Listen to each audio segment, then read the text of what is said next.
Hello bachcho, let's see the question.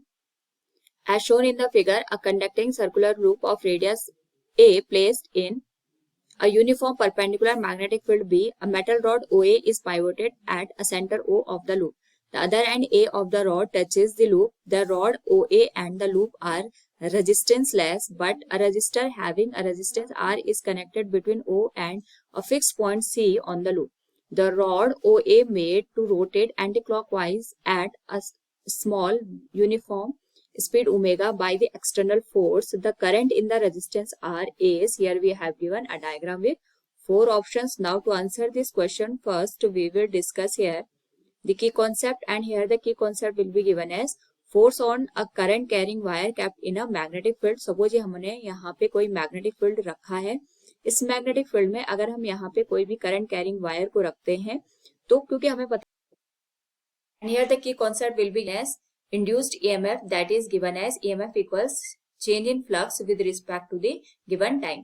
तो इसी का यूज करके हम इस क्वेश्चन को सॉल्व करेंगे. इस केस में हमारे पास एक कंडक्टिंग सर्कुलर लूप दे रखी है जिसमें हम ओए रॉड को ओमेगा वेलोसिटी के साथ मूव करवा रहे हैं. तो सबसे पहले यहाँ पे अगर हम बात करें मैग्नेटिक फ्लक्स की, it is given as B A cos theta. Theta को हम यहाँ पे 0 डिग्री कंसिडर कर सकते हैं. तो यहाँ पे जो चेंज इन फ्लक्स होगा, अगर हम यहाँ पे बात करें फ्लक्स की, तो हम मैग्नेटिक फील्ड को चेंज कर सकते हैं या तो गिवन एरिया को यहाँ पे चेंज करके जो मैग्नेटिक फ्लक्स है उसको चेंज कर सकते हैं. तो इंड्यूस्ड ईएमएफ की वैल्यू इस पर्टिकुलर केस में आएगी हमारे पास D divided by D T, change in flux. तो चेंज इन फ्लक्स को हम यहाँ पे कैलकुलेट कर सकते हैं बाय गिवन मैग्नेटिक फील्ड को हम मल्टीप्लाई करेंगे एरिया के साथ. तो जो एरिया हमारे पास है that will be given as pi into r square. तो यहाँ पे हमारे पास जो एरिया आएगा उसको हम लिखेंगे पाई इंटू जो रेडियस है, या फिर हमारे पास यहाँ पे ए की वैल्यू गिवन है रेडियस की, that is a square divided by given time interval T. हम ये मान के चल रहे हैं ओए रॉड को हम ए पॉइंट से घुमा करके दोबारा ए तक लेके आ रहे हैं, तो इसमें जो टाइम लगेगा that will be given as capital T.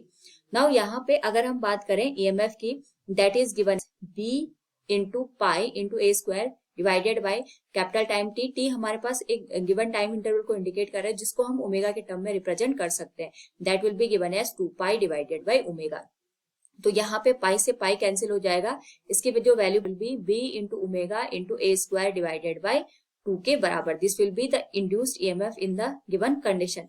तो यहाँ से अगर हम करंट को कैलकुलेट करें that will be given as EMF divided by given resistance are.